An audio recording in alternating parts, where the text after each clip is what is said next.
Welcome back, guys, to the channel. I'm back out at the Birch Syndicate, so at my local syndicate water, and the keen-eyed among you realise I'm back in the swim where I got my PB. So yeah, doing the same thing really when I did then. It's winter though, so there's a lot less bait that's gone in. However, I have put about 5 spods of basically boilie crumb out. So I'm fishing 10.5 wraps. The 2 rods to the left, so 1 rod's just 10.5 wraps towards that tree on the island, and then the middle rod's about 2 rods to the right of that, and then the right rod is in the margin on a solid bag. 2 rods on the left, they're on the pickerings of course. Yeah, it's good to be back, and it took me a while to set everything up, but everything's set up, home's set up, and yeah, hopefully we'll get a winter carp. I've still yet to pop my cherry for 2023. I've got different coloured boilies on each rod. So yeah, it'll be interesting to see what goes, if one does go off, which one goes off. Anyway, you know me. I've set everything up and I'm absolutely starving. So I'm gonna eat the cow and then get back to it.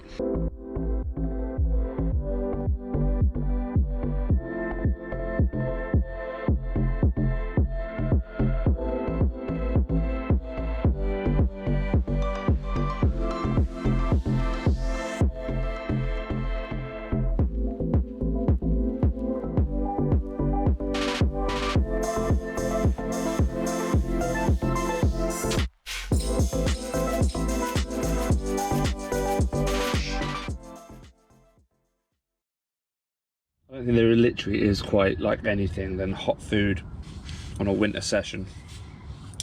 I am eating with the Ridge Monkey underneath me at the moment because these burgers have a lot of juice in them. The juicy goodness. But yeah, it's great to be back.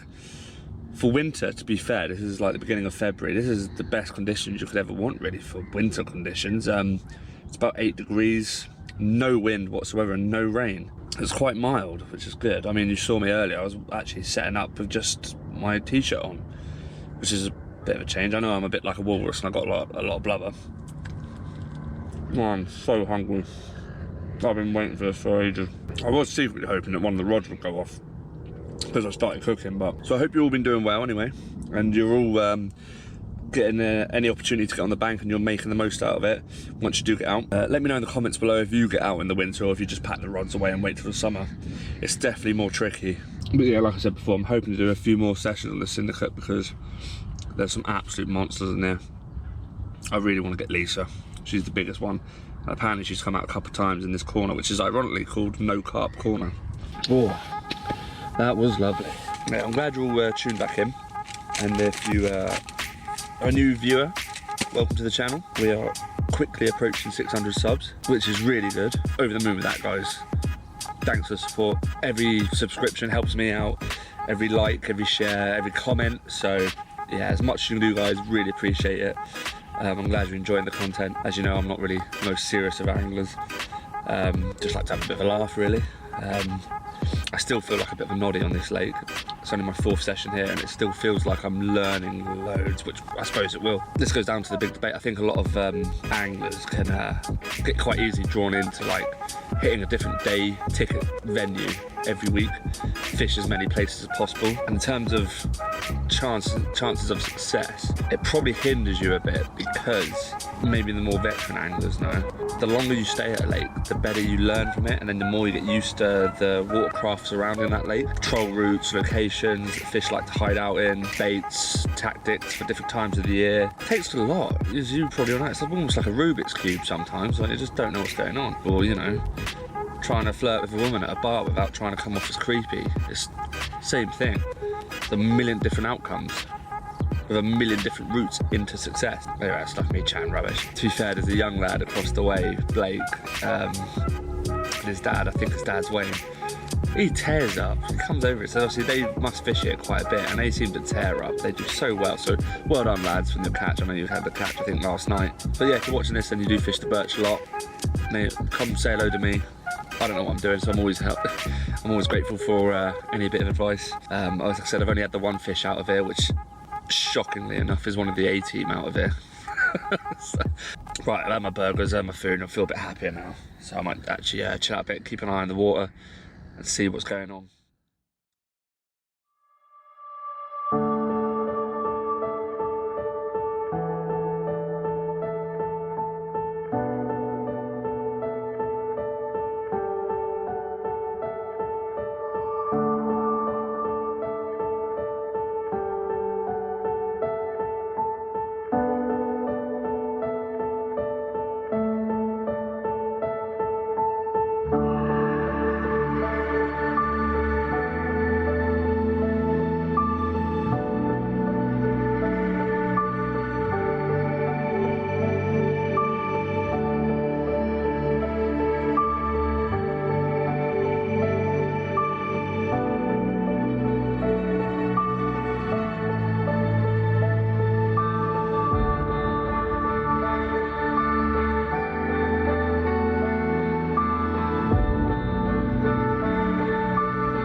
Right, as you can see, it's getting really dark now, so getting ready for the night.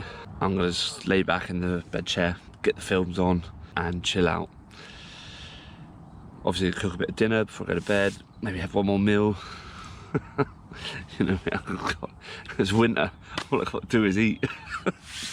Yeah, so yeah, I'm gonna chill out now. If anything happens during the night, I'll let you know. If not, I'll see you in the morning.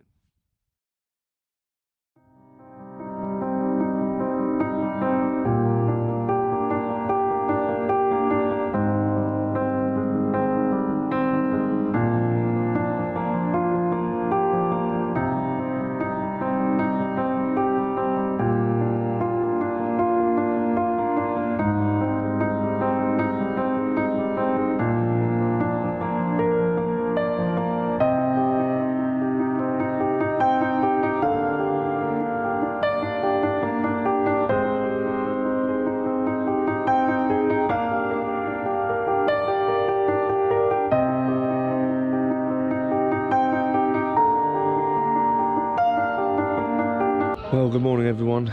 Unfortunately, not much report on last night. However, my right rod, the solid bag rod, did have a take.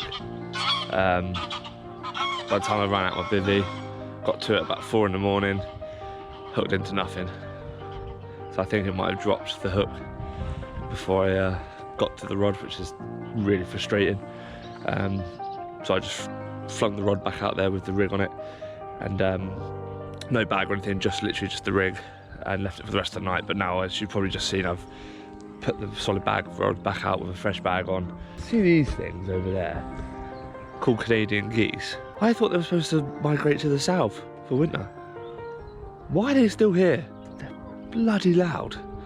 Stupid things.